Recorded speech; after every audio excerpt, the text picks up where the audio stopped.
कुछ रिश्ते टूटते नहीं, बस अचानक चुप हो जाते हैं, बिना अलविदा के, बिना सफाई के, और फिर तुम्हें पता चलता है वो इंसान जिससे तुमने सबसे ज्यादा मोहब्बत की अब किसी और की बाहों में मुस्कुरा रहा है। तुम्हारी यादों की किताब में वो अब एक धब्बा बन चुका है जिसे मिटाना आसान नहीं और जीना उससे भी ज्यादा मुश्किल। लेकिन ये वीडियो उस दर्द में डूबने के लिए नहीं है। ये वीडियो तुम्हें सिखाएगी कैसे एक स्टोइक योद्धा की तरह उस धोखे से उभरना है, क्योंकि याद रखो, तुम्हें खोकर उसने सब कुछ खोया है और तुम्हें अब खुद को वापस पाना है। ये वीडियो आपकी लाइफ को बदल कर रख देगा। मैं आपसे अभी बोल रहा हूँ कि आपका वीडियो को बीच में ही छोड़ने का मन करेगा, लेकिन आपको ये वीडियो पूरी देखनी है। और मैं वादा करता हूँ कि अगर आप ये 9 सबक जान गए तो लोग आपसे बात करने के लिए तरस जाएंगे। तो चलो शुरू करते हैं। एक, भावनाओं को स्थिर करो, उसे तुम्हारी टूटन मत दिखाओ। जब कोई तुम्हें धोखा देता है तो उसे सबसे ज्यादा संतोष तब मिलता है जब वो तुम्हें टूटते हुए देखता है। जब उसे ये लगता है कि उसके जाने से तुम बिखर गए हो तो वो अपने फैसले को सही समझने लगता है। उसे लगता है, देखा, इससे तो मैं अलग ही हो जाता, अच्छा किया। यहीं पर तुम्हें खेल को पलटना है। तुम्हें अपनी भावनाएं भीतर रखना है, उन्हें दुनिया के सामने खुलने नहीं देना है। ये मत भूलो, हर आंसू जो तुम बहाते हो वो उसके अहम को पोषण देता है। डार्क साइकोलॉजी कहती है, जितना ज्यादा तुम प्रतिक्रिया दिखाते हो वो उतना ही तुम पर हावी होता है। इसलिए चुप रहो, शांत रहो और बाहर से बिल्कुल सामान्य दिखो। चाहे दिल में कितना भी तूफान चल रहा हो, तुम्हारा चेहरा पत्थर की तरह स्थिर होना चाहिए। यही तुम्हारा मानसिक कवच है। स्टोइक विचारधारा भी यही सिखाती है। अगर तुमने अपने भावों पर नियंत्रण पा लिया तो दुनिया का कोई धोखा तुम्हें तोड़ नहीं सकता। धोखेबाज को यह लगना चाहिए कि उसका जाना तुम्हारे लिए कोई बड़ी बात नहीं। उसे लगे कि तुम्हारा जीवन तो अब और भी बेहतर हो रहा है, क्योंकि जब तुम उसकी उम्मीद के विपरीत मजबूती से खड़े रहोगे तो वो अंदर से हिल जाएगा और यही तुम्हारी असली जीत होगी। 2, खुद को एक रहस्य बना दो। जब कोई इंसान तुम्हें छोड़कर किसी और की तरफ चला जाता है तो उसके मन में एक धारणा बन चुकी होती है कि अब मैं इसे पूरी तरह समझ चुका हूं। वो सोचता है कि तुम अब वही करोगे जो हर कोई करता है, रोओगे, पोस्ट डालोगे, स्टेटस लगाओगे, इनडायरेक्ट बातें करोगे, उसे गिल्टी करने की कोशिश करोगे। अब यहां से खेल शुरू होता है। ब्रेक द पैटर्न, यानी उस उम्मीद को तोड़ दो जो उसने तुम्हारे बारे में बना रखी है। डार्क साइकोलॉजी कहती है, अनप्रेडिक्टेबिलिटी यानी अनिश्चितता ही वो जहर है जो सामने वाले के दिमाग को धीरे धीरे खोखला करता है। जब तुम चुप हो जाते हो, ना कोई पोस्ट, ना कोई दुख भरी बात, ना ही कोई दिखावा कि तुम्हें कुछ हुआ है, तब उसका दिमाग सोच में पड़ जाता है। ये रो क्यों नहीं रहा? इसका कोई रिएक्शन क्यों नहीं आया? क्या इसे कोई और मिल गया? और यहीं से शुरू होता है साइकोलॉजिकल कंफ्यूजन। अब वो तुम्हारे बारे में सोचेगा, पर जवाब उसे कहीं नहीं मिलेगा, क्योंकि तुम अब एक खुली किताब नहीं, एक बंद दरवाजा बन चुके हो। तुम्हें ऐसा नहीं दिखाना है कि तुम बदले हो, बल्कि उसे यह सोचने पर मजबूर करना है कि तुम अब कौन हो। यह रहस्य ही तुम्हारा हथियार है। स्टोइक सोच कहती है, तुम्हारी चुप्पी उसके धोखे से ज्यादा शक्तिशाली होनी चाहिए। कोई सफाई मत दो, कोई सवाल मत करो, बस अपने जीवन में इतने गहराई से उतर जाओ कि तुम्हारा मौन ही उसके भीतर अशांति का तूफान खड़ा कर दे। रहस्य बन जाना मतलब कम बोलना नहीं, बल्कि इतना संयमित होना कि तुम्हारी गैर मौजूदगी भी सामने वाले के मन में हजारों सवाल जगा दे। और जब सवाल बढ़ते हैं तो गिल्ट, रिग्रेट और असुरक्षा अपने आप उसके दिल में जगह बना लेते हैं। इसलिए अब से कुछ मत कहो, बस खुद को एक रहस्य में बदल दो। सांप 3, रिवर्स गिल्ट ट्रिक, अपराध बोध लौटाओ। जब कोई इंसान तुम्हें धोखा देता है तो उसके मन में अक्सर एक तर्क होता है, मैंने जो किया वो जरूरी था, क्योंकि तूने तो मुझे कभी समझा ही नहीं। ये तर्क उसे अपराध बोध से बचाने की दीवार देता है। वो खुद को निर्दोष समझने लगता है, जैसे वो जबरन गया नहीं, मजबूर था। और यहीं से चाल शुरू होती है उस दीवार को चुपचाप तोड़ने की। डार्क साइकोलॉजी में एक महत्वपूर्ण सिद्धांत है, the mind can not handle prolonged guilt once truth start seeping in silently. मतलब जब कोई इंसान अपने ही बनाए झूठ में रह रहा हो और तुम बिना कुछ कहे सच की झलक दिखा दो तो उसका मन खुद ही घुटने लगता है। तो अब तुम्हारा काम है सीधा सामना नहीं, बल्कि उसके आसपास तथ्य छोड़ना। कोई सफाई मत दो, कोई रोना नहीं, कोई इल्जाम नहीं, बस वो सब बातें और यादें जो तुमने उसके लिए की थीं, उन्हें उसके दोस्त, परिचित या सोशल सर्कल तक अप्रत्यक्ष रूप से पहुंचाओ। जैसे किसी पुराने दोस्त को मिलो जो अब भी उसके कांटेक्ट में है। जिक्र मत करो, बस अपनी मौलिकता और शांत व्यवहार दिखाओ। इंस्टाग्राम या सोशल मीडिया पर कोई ओवर इमोशनल पोस्ट नहीं, लेकिन सटल और क्लासी चीजें दिखाओ। जैसे तुमने उसके बर्थडे पर क्या किया था, किस तरह तुम उसकी चिंता करते थे, एटसेट्रा। यह सब चीजें धीरे धीरे उसकी स्मृति में गिल्ट को जगाएंगी। क्योंकि याद रखो, गुनहगार को सबसे ज्यादा तकलीफ तब होती है जब सामने वाला चुप रहकर भी उसे आईना दिखा दे। और स्टोइक फिलॉसफी भी यही कहती है, let your truth echo in their mind, not from your mouth but from their own memories. तुम्हें बहस में नहीं उतरना है, क्योंकि जब तुम सफाई देते हो तब सामने वाला डिफेंस मोड में चला जाता है। पर जब तुम कुछ नहीं कहते और उसकी बनाई हुई कहानियों के बीच तथ्यों की खामोश आवाज गूंजती है, तो वो खुद से नजरें नहीं मिला पाता। और यही अपराध बोध धीरे धीरे उसका सुकून छीन लेता है। धोखा देने वाला जब गिल्ट महसूस करता है तो वो अपनी ही नई जिंदगी को सवालों से भर देता है। इसलिए अब चुप रहो, पर अपनी अच्छाई के संकेत छोड़ते रहो, ताकि जब वो अपनी खुशहाल जिंदगी में रात को तकिए पर सिर रखे तो उसे सिर्फ एक आवाज सुनाई दे, तूने जिसे छोड़ा था वो दरअसल तेरी सबसे बड़ी वफा थी। 4. कॉग्निटिव डिसोनेंस पैदा करो, उसकी नई जिंदगी को उलझाओ। जब कोई तुम्हें धोखा देकर किसी और के साथ चला जाता है तो उसका दिमाग 2 हिस्सों में बटा होता है। पहला हिस्सा उसे बार बार यही कहता है, मैंने सही किया, मेरा नया रिश्ता बेहतर है। लेकिन दूसरा हिस्सा धीरे धीरे सवाल उठाता है, क्या वाकई वो इंसान बुरा था, या मैंने कुछ कीमती खो दिया। यहीं से शुरू होता है कॉग्निटिव डिसोनेंस, यानी मानसिक उलझन। डार्क साइकोलॉजी में इसे कहते हैं, जब रियलिटी और नैरेटिव मैच नहीं करते हैं तो दिमाग शुरू हो जाता है। मतलब जब वो खुद को सही समझ रहा हो, पर उसकी पुरानी यादें और तुम्हारा आज का वजूद उसे बार बार गलत साबित कर रहे हों, तो वो मानसिक तौर पर उलझ जाता है। अब तुम्हारा काम है इस उलझन को गहराई देना। लेकिन ध्यान रहे, ना कोई कॉन्फ्रंटेशन, ना कोई भावनात्मक जाल। बस चुपचाप खुद को इतना बेहतर बना दो कि वो तुमसे तुलना करने लगे। उसे लगे कि जिसे वो छोड़कर गया वो अब पहले से ज्यादा खुश, शांत और सफल है।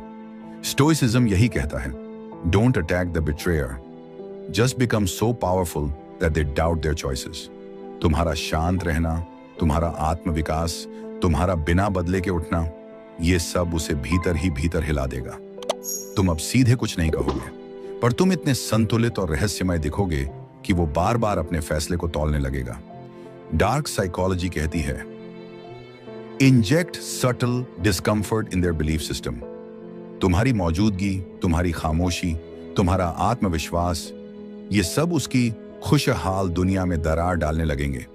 वो तुम्हें नए पार्टनर से तुलना करेगा, तुम्हारे स्वभाव, समझ, गहराई और क्लास से। और अगर तुम सच में बेहतर बने रहोगे तो ये तुलना धीरे धीरे उसकी संतुष्टि को घून की तरह छाट जाएगी। यही है मौन बदला, एक ऐसा जवाब जो कहे बिना भी हर रोज उसकी आत्मा पर दस्तक देता है। याद रखो, तुम्हें उसे नीचे गिराना नहीं है, बस खुद को इतनी ऊंचाई पर ले जाना है कि वो गर्दन उठाकर भी तुम्हें देख न सके। 5. Absolute silence. सबसे बड़ा साइकोलॉजिकल वेपन जब कोई इंसान तुम्हें धोखा देता है तो सबसे पहली भावना होती है, मैं उससे कुछ पूछ लूं, क्लोजर ले लूं। तुम्हारा मन कहता है, कम से कम एक आखिरी बात कर लूं, पूछूं तो सही, ऐसा क्यों किया उसने। लेकिन यहीं पर ज्यादातर लोग हार जाते हैं। डार्क साइकोलॉजी कहती है, closure is often a trap to pull you back into their control. क्योंकि जब तुम उसके सामने आते हो, चाहे सवाल लेकर या गुस्से में, तो तुम रिएक्शन दे रहे हो, और धोखेबाज को सबसे ज्यादा शक्ति तुम्हारी प्रतिक्रिया से मिलती है। इसलिए अब जो करना है वो ये, कंप्लीट साइलेंस, एब्सोल्यूट डिसएंगेजमेंट। ना कोई कॉल, ना मैसेज, ना ब्लॉक, ना स्टेटस, बस एकदम खाली जगह। जब वो तुम्हारा नाम देखता है, तुम्हें ऑनलाइन देखता है, पर उससे कोई संवाद नहीं होता, तो उसके भीतर एक बेचैनी जन्म लेती है। वो सोचता है, क्यों कुछ नहीं कह रहा, क्या इसे कोई फर्क नहीं पड़ा, क्या इसकी जिंदगी में कोई और आ गया। अब देखो, तुमने कुछ कहा नहीं, पर उसका दिमाग खुद सवाल गढ़ रहा है। ये मन की सबसे गहरी उलझन होती है। जो व्यक्ति एकदम शांत है, उसके मन में क्या चल रहा है? स्टोइक फिलॉसफी कहती है, silence is not the absence of emotion, it is the presence of supreme control. जब तुम चुप हो जाते हो तो तुम्हारी शांति उसके गिल्ट और असुरक्षा को दोगुना कर देती है। सामान्य इंसान बहस करता है, पर वॉरियर चुप रहकर वार करता है। याद रखो, तुम्हारा मौन एक आवाज बन जाएगा जो उसके मन में बार बार गूंजेगा। इसलिए अब कोई जस्टिफिकेशन मत दो, कोई कॉन्फ्रंटेशन मत मांगो, बस उसे अपने मौन में जलने दो। और जब वो खुद को सही ठहराते हुए थक जाएगा तो उसे सिर्फ एक बात समझ आएगी, जिसने कुछ नहीं कहा वही असल में सबसे गहराई से समझा गया था। 6.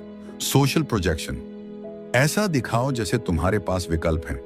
जब कोई तुम्हें छोड़कर चला जाता है तो उसे एक चीज से सबसे ज्यादा संतोष मिलता है, तुम अब भी उसी के पीछे हो।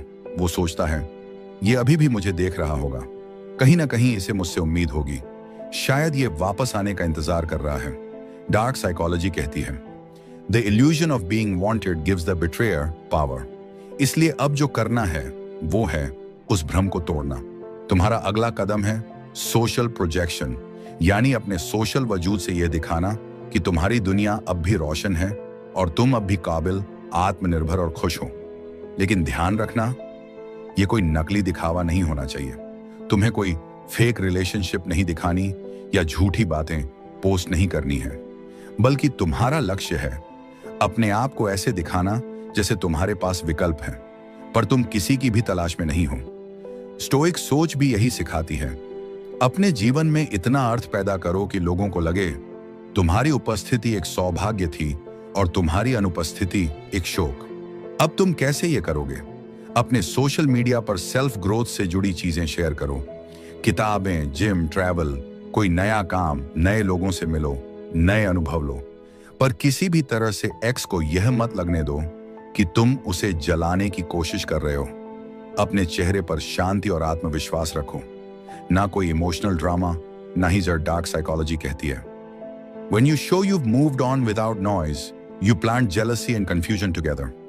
उसे लगेगा, इसकी जिंदगी तो मुझसे ज्यादा चमक रही है, क्या मैं ही इसके लिए बोझ था? क्या इसे अब कोई और मिल गया? और यही सोच धीरे धीरे उसे अंदर से जलाने लगेगी। तुम कुछ कहोगे नहीं, पर तुम्हारी चुपचाप चमक उसकी चमक को धुंधला कर देगी। इसीलिए अब अपने आप को ऐसा बनाओ कि जब वो तुम्हें देखे तो उसे ये महसूस हो, मैंने जिसे छोड़ा था असल में वो मेरा सबसे बेहतर विकल्प था। 7. Shadow work. अपने भीतर की अधूरी इच्छाओं से मिलो।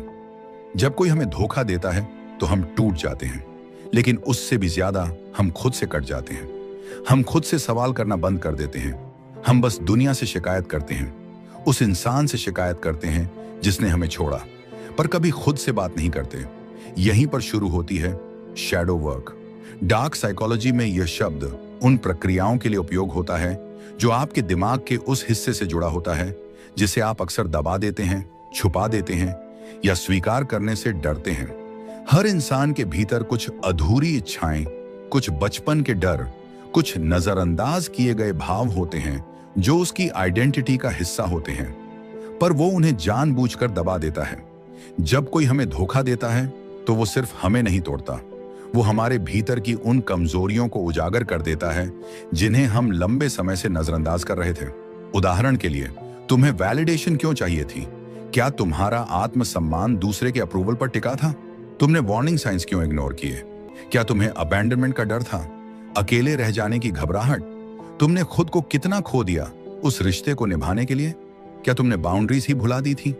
इन सभी सवालों का जवाब तुम्हारे शैडो सेल्फ में छुपा है। स्टोइक दर्शन कहता है, अपने भीतर झांको, वहां वो सब जवाब मिलेंगे जिन्हें तुम बाहर तलाशते रहे। शैडो वर्क करने का मतलब है अपने ही डर से आंख मिलाना, उन अधूरी इच्छाओं को सुनना जो बार बार रिजेक्शन में बदल गई, उन पुराने जख्मों को छूना जिन्हें तुमने भुलाने की कोशिश की। यह कोई आसान काम नहीं है, क्योंकि इसमें तुम्हें अपनी ही गलतियों, अपने ही इल्यूजन और अपने ही इमोशनल डिपेंडेंसी को स्वीकार करना पड़ता है। लेकिन जब तुम ये कर लेते हो तो तुम्हें महसूस होता है कि जिस इंसान ने तुम्हें छोड़ा वो तुम्हारा अंत नहीं था, वो तो बस एक दर्पण था जिसमें तुम्हें खुद की छिपी हुई परछाइयां दिखी। शैडो वर्क करने से तुम विक्टिम नहीं रहते, तुम ऑब्जर्वर बन जाते हो। तुम्हारा दर्द तुम्हें डिफाइन नहीं करता, वो तुम्हें इवॉल्व करता है। इस यात्रा में तुम समझते हो कि तुम्हें प्यार की नहीं, पहले खुद की समझ और स्वीकार्यता की जरूरत थी। तुम्हारा जीवन अब उस इंसान के भरोसे नहीं टिकता जो चला गया, बल्कि उस सच्चाई पर टिकता है जो तुमने अपने भीतर से खोजी। स्टोइसिज्म कहता है, अगर तुम अपने शैडो सेल्फ को समझ गए तो कोई बाहरी तूफान तुम्हें डिगा नहीं सकता। इसलिए अब शांति से बैठो और अपने भीतर की उस अंधेरी जगह में उतर जाओ जहां तुम्हारे सारे डर, सारी लालसाएं और अधूरी कहानियां पड़ी हैं। उन्हें सुनो, उन्हें समझो और उन्हें बदल दो एक मजबूत आत्मा में। यही शैडो वर्क है जो तुम्हें भीतर से इतना मजबूत बना देगा कि अगली बार कोई तुम्हें छोड़ेगा नहीं, बल्कि तुम्हारी मौजूदगी का सम्मान करेगा। 8, मानसिक चोट, एक सबक जो बाकी उम्र साथ रहेगा। जिसे तुम आज घाव समझ रहे हो, वो कल तुम्हारा सबसे बड़ा गुरु बन सकता है। हर इंसान जिसे धोखा मिलता है वो सोचता है, काश ऐसा न हुआ होता, काश मैं बच जाता, काश वो इंसान ऐसा न होता। पर डार्क साइकोलॉजी एक और ही दृष्टिकोण देती है। दर्द कभी खाली नहीं आता। अगर तुम चाहो तो वो तुम्हें दोबारा जन्म दे सकता है। जब कोई तुम्हें छोड़ता है तो तुम सिर्फ अकेले नहीं होते, तुम एक नई मानसिक संरचना में ढलते हो। तुम्हें पहली बार समझ आता है कौन सी चीजें तुम्हारी ऊर्जा को खा रही थीं, कहां तुमने अपने आत्मसम्मान से समझौता किया, कहां तुमने बार बार किसी की बेवफाई को माफ किया। अब तुम्हारा काम है इस घाव को सिर्फ रोने का कारण न बनाना, बल्कि इसे एक ऐसा मानसिक टैटू बना देना जो हर बार तुम्हें स्मरण कराए कि तुम अब वही इंसान नहीं रहे। स्टोइक विचारधारा कहती है, हर दुख अगर समझदारी से लिया जाए तो आत्मा की ढाल बन जाता है। इसीलिए जब अगली बार कोई तुम्हारे करीब आए तो तुम अब पहले की तरह मासूम नहीं, बल्कि सजग, स्थिर और आत्मसमर्पित रहोगे। डार्क साइकोलॉजी कहती है, दिमाग को सबसे ज्यादा वो दर्द याद रहता है जो अंदर तक चुभा हो। इसलिए उस दर्द को बोझ मत बनाओ, उसे अपनी समझ की शक्ति बना लो। इस घाव को याद रखो, पर दर्द की तरह नहीं, बल्कि सावधानी की तरह। अब तुम उस इंसान को दोबारा जीवन में मत आने देना जिसने तुम्हारे आत्मसम्मान को रौंदा था। तुम्हें माफ करना है, पर भूलना नहीं। ये मानसिक निशान तुम्हें हमेशा याद दिलाएगा कि तुमने कितनी बार खुद को रोका, कितनी बार फिर खड़े हुए और कैसे उस गहराई से ऊपर उठे जहां कई लोग डूब कर रह जाते हैं। इस स्कार को अब ढाल बना लो, क्योंकि यही तुम्हारा वो हथियार बनेगा जो तुम्हें अगले रिश्ते में खुद को बचाने की शक्ति देगा। यह घाव तुम्हें सिखाएगा किसे चुनना है और किसे छोड़ना है, कब लड़ना है और कब पीछे हटना है, कब किसी को माफ करना है और कब खुद को बचाना है। स्टोइसिज्म भी यही कहता है, जो कुछ टूटा है उसे सोने से जोड़ दो ताकि उसकी दरारें भी गौरव बन जाएं। अब जब कोई तुमसे पूछे, क्या तुम पहले भी टूटे थे, तो तुम मुस्कुराकर कहो, हाँ मैं टूटा था, पर मैंने खुद को दोबारा गढ़ा है। 9, लेट कार्मा वर्क, तुम खेल छोड़ो, वो खुद जलेगा। अब आखिरी और सबसे गहरी बात, जब कोई तुम्हें धोखा देता है तो सबसे पहले तुम्हारा मन कहता है, मैं इसका जवाब दूं, इसे भी उतना ही दर्द महसूस हो, मैं इसे साबित करके दिखाऊं। और यहीं पर तुम उसके ही जैसे बनने लगते हो। यही वो जगह है जहां तुम्हें रुकना है। डार्क साइकोलॉजी एक गहरा सिद्धांत बताती है, delayed guilt and subconscious erosion. मतलब कुछ लोग बाहर से बहुत खुश दिखते हैं, पर अंदर से कब धीरे धीरे गलने लगते हैं उन्हें खुद भी पता नहीं चलता। धोखेबाज इंसान भले ही दुनिया के सामने हंस रहा हो, इंस्टाग्राम पर घूम रहा हो, किसी नए रिश्ते में खुद को खुश दिखा रहा हो, लेकिन उसके भीतर वो शांत नहीं होता। क्यों? क्योंकि उसने जिस इंसान को दिल से चाहा गया था, जिसने उसे बिना शर्त अपनाया था, उसी को उसने चोट दी। और इंसान जब अपने ही सच्चेपन के खिलाफ जाता है तो उसका अंतर्मन खुद से लड़ने लगता है। वो उस दर्द को भूलना चाहता है, पर हर बार जब वो तुम्हारे जैसा कुछ देखता है तब उसे एक अनकहा अपराध बोध चुभने लगता है। तुम कुछ मत कहो, कोई सफाई मत मांगो, कोई वापसी की ख्वाहिश मत रखो, बस खुद को उस ऊंचाई पर ले जाओ जहां उसका नाम लेना भी तुम्हारी गरिमा को ठेस पहुंचाए। स्टोइसिज्म यही कहता है, जिसने तुम्हें तोड़ा उसके जैसा बनकर नहीं, खुद को और ऊंचा उठाकर बदला लो। जिसने तुम्हें तोड़ा तुम उसकी तरह मत बनो। उसने झूठ बोला, तुम सच में जियो। उसने पीठ पीछे वार किया, तुम सामने से मजबूत बनो। उसने तुम्हें इस्तेमाल किया।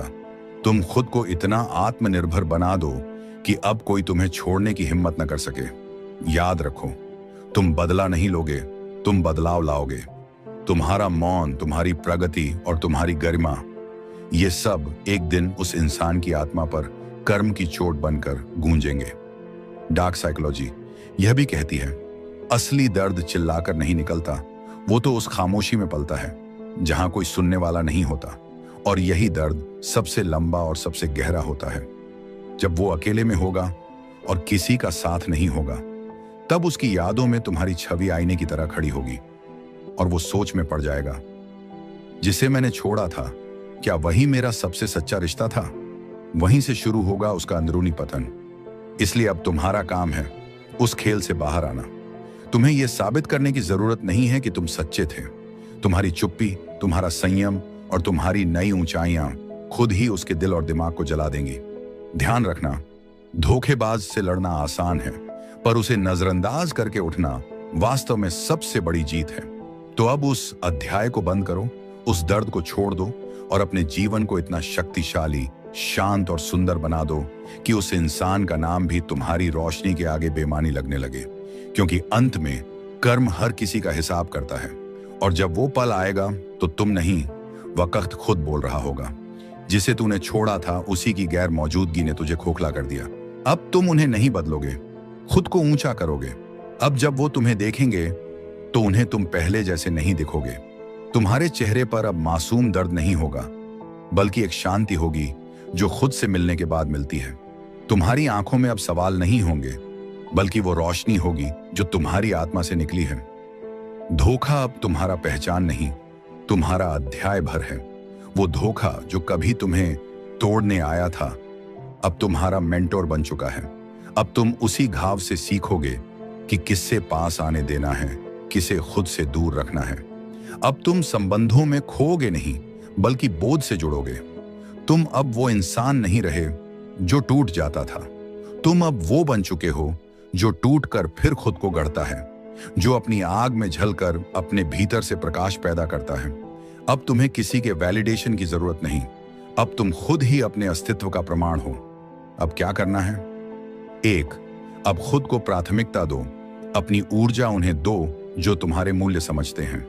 2, अब रिलेशनशिप से पहले खुद को चुनो, ताकि अगली बार जब कोई आए तो वो तुम्हारा अंधापन नहीं, तुम्हारा संतुलन देखे। 3, अब अतीत से भागो मत, उसे स्वीकार करो और खुद को आगे ले जाओ। क्योंकि अंत में वो इंसान जिसने तुम्हें छोड़ दिया, वो अब सिर्फ एक याद है, पर तुम जो आज बन गए हो वो एक प्रेरणा है। अब लोग तुमसे कहेंगे, तू कैसे संभल गया, कैसे फिर से मुस्कुराया, कैसे फिर से इतना शांत हो गया? और तुम बस मुस्कुराओगे, क्योंकि जवाब देने की जरूरत नहीं, तुम्हारा अस्तित्व ही अब जवाब है। तो चलो अब कहानी पूरी करते हैं। जिस धोखे से तुम टूटे थे, उसी से अब तुम एक नई ऊंचाई पर पहुंच चुके हो।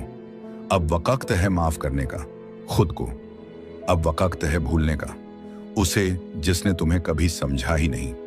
अब वक्त है बनने का उस इंसान का जिसे अब कोई तोड़ ना सके, क्योंकि अंत में वो चला गया पर तुम फिर से जी उठे। तुम अब भी कभी कभी उस इंसान के बारे में सोचते हो, कभी उसकी मुस्कान याद आती है तो कभी वो बातें जो उसने अधूरी छोड़ दी थी। कभी तुम्हारा मन उसे दोष देता है और कभी खुद को।